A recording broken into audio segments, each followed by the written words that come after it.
Tutorial de cómo no hacer la Tierra aguantar al Sol. Primero le damos a jugar en modo planeta aplastado. Luego lo que haremos es lo siguiente. Aunque quede sin vida, he descubierto que hay que hacer esto.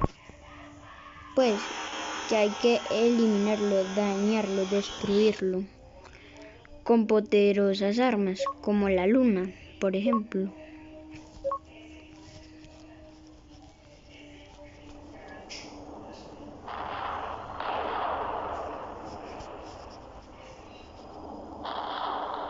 Y sé que esto va a dañar mucho el planeta, pero ya con esto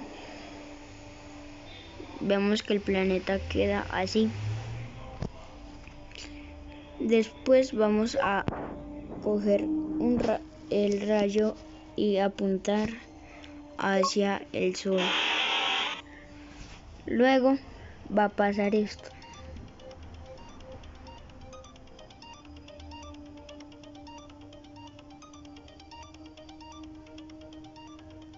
Aguanta unos segundos. Eso significa que no lo destruimos bien. Entonces lo destruiremos un poquito más rápido.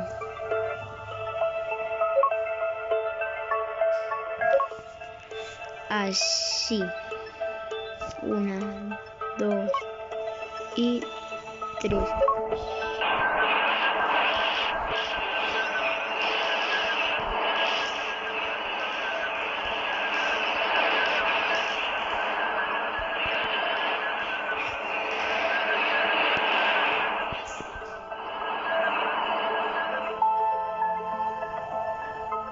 No, falta un poco.